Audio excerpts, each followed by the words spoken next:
Hey everyone, and welcome to what I like to call a tea talk. And today I'm going to address the question that I talked about in my intro video about why tea is so important to humanity. Now, it's a big question, but I'll try and answer it as best as I can. Again, this is strictly my opinion. Something like this would take years of academic research to try and connect the dots throughout history, but for the purposes of just making us start thinking deeper about the topic, I'll address the answer in three ways, through past, present, and future. But before I begin, something like this warrants collaborative thinking, and I also want to hear your opinions, so feel free to post a comment below. So, in times past, long before coffee made its way into the bellies of modern-day workaholics that pull 20-hour days, tea was the fuel of choice for the intellectual. Royalty, scholars, writers, poets, among many others. From its first discovery in China, it was treated strictly as medicine, not as food, and was consumed as such. It would provide supplemental nutrients to the diet, and was believed to be an antidote to certain weak poisons. It aided in digestion and expunged nicotine for the bodies of the opium smokers during that era as well. It eventually left the royal court and grew into the general population's diet, even being pressed into bricks to be used as currency along the Silk Road. And once it became both an art and a science, tea then evolved into the social symbol that we see today across the world. The first point about the past that I want to bring your attention deals with some notable figures in history, but in no particular order. We have the Emperor Jing of Han, the sixth emperor of China that consolidated central power by crushing rebellions brought about by feudal lords and princes that were abusing their status. He basically ushered in one of two golden eras for China. We have Emperor Saga of Japan, the 52nd emperor of Japan, who supported Buddhist monks by opening schools in what is now present-day Kyoto to spread the peace. We have Socrates, one of the founding fathers of Western ethical thought and philosophy, who, by asking a series of questions, unveiled a person's true nature and intention. We have Plato, one of the founders of ancient Greek philosophy and the earliest influencer of Western religion and spirituality, most notably the foundations of Christianity. Machiavelli, father of modern political science that challenged conventional thinking in realistic but negative ways. His style of thinking was basically the very definition of ends justifying the means. Marx, a principal architect of social science from Germany, advocating a future with classless communist societies, driven by producers, to be enjoyed by all. Voltaire, an enlightened French writer and philosopher that fought aristocrats, democrats, and the church itself, rewriting tales of old with more believable facts rather than supernatural forces. Pascal, French mathematician and child prodigy that made huge advancements in natural and applied sciences, as well as being one of the first inventors of the mechanical calculator. George Washington, the founding father and first president of the United States, adopted and ratified the Constitution and advocated tolerance of all religions to coexist in peace. And Churchill, the former prime minister and later member of parliament in the UK with, well, an incredibly complicated history, but claimed that tea was as important to the Second World War effort as bullets were. Now, that's great, but what does it mean?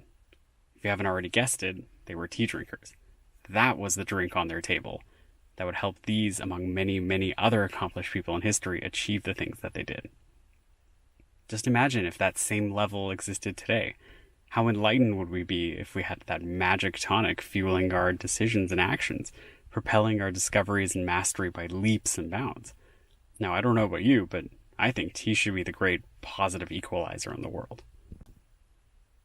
Next, we'll move into the present and touch on one reason I think is crucial: its effects that have been discovered using the current methods on the mind, body, and soul. There are a lot of claims and research papers flying around from the early 2000s, from anti-cancer effects to anti-inflammatory effects to who knows what. But really, after all said and done, tea does one thing really well in the body. It fights off free radicals. If you don't know what a free radical is, it's the oxygen in your body that splits into single atoms with unpaired electrons. Since electrons like to be in pairs, those lone atoms then scavenge the body to seek out other electrons so that they can become a pair, even if it's done by force. So this causes damage to cells, proteins, and DNA strands. Tea, especially ceremonial-grade matcha, contain antioxidants to resupply the body with atoms to fight off those free radicals and prevent any further damage. And with the body protected, we come to the mind. Tea is unique to coffee in that it contains theine, a molecular copy of caffeine, which for all intents and purposes is referred to as caffeine when discussing tea. But what sets it apart is the way that the body breaks it down and releases it into the bloodstream. In coffee, the amount of caffeine is much higher, but is released quicker, as the body doesn't need to do as much work breaking it down from the bean, which is why you feel the rush when you drink a cup, but also feel the crash a lot sooner. In tea, the body needs to work a bit harder to break that caffeine molecule away from the other things it's bonded to, so the effect isn't as intense, but lasts a much longer time, and with little to no crash. And there's one saying that rings incredibly true when comparing these two. Coffee excites, tea stimulates. Lastly, we arrive at the soul, which is impossibly hard to prove, but I can confidently say that we are, in fact, creatures of habit. In certain people, tea is sort of a repeating ritual that brings many levels of comfort, stability, and clarity that wouldn't otherwise be there. For some, it's nostalgic, reminding the drinker of another time or place, like when they were younger, or a place they once visited or enjoyed. Tea can be familial, or fraternal and sororal, giving a chance for people to bond with one another in a setting that's safe and open. It brings out the things that need to be discussed, in a way that won't be judged. I think that's a pretty beautiful thing.